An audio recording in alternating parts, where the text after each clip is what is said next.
Hello বন্ধুরা, আপনার কিংবা আপনার পরিবারে কারো রেশন কার্ড হারিয়ে গেলে কিভাবে মোবাইল ফোনের মাধ্যমে রেশন নাম্বারটি বের করবেন তা নিয়ে এই ভিডিও। ক্রোম ব্রাউজারে food.wb.gov.in লিখে সার্চ করতে হবে।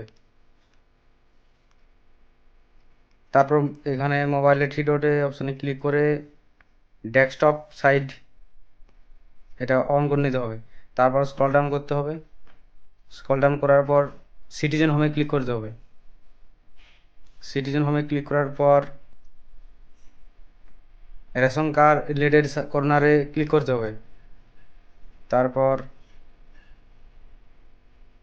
সার্ভিস রিকোয়ারিং অফিস অ্যাপ্রুভালে ক্লিক করতে হবে। তারপর অ্যাপ্লাই অনলাইন অপশানে ক্লিক করতে হবে। এরপর এখানে যার রেশন কার্ডটি হারিয়ে গেছে তার আধার নাম্বারটি বসিয়ে দিতে হবে। তারপরে চেক বক্সে ক্লিক করে সেন্ড ওটিপি ক্লিক করতে হবে। তারপর আপনার আধার কার্ডের সঙ্গে যে মোবাইল নাম্বারটি লিঙ্ক আছে সেই মোবাইল নাম্বারে ওটিপি যাবে, সেই ওটিপিটি এখানে বসিয়ে দিতে হবে।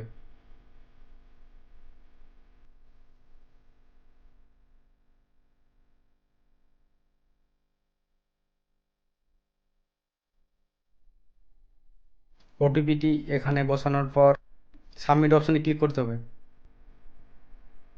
তারপরে আপনার রেশন কার্ড নাম্বার, রেশন কার্ডের ক্যাটাগরি, রেশন কার্ডে কী নাম, রেশন কার্ডের ডেট অফ বার্থ, রেশন কার্ডের জেন্ডার, রেশন কার্ডে কোন মোবাইল নাম্বার লিঙ্ক আছে, রেশন কার্ডের গার্জেনের নাম ইত্যাদি দেখতে পাবেন। ভিডিওটি সম্পূর্ণ দেখার জন্য ধন্যবাদ।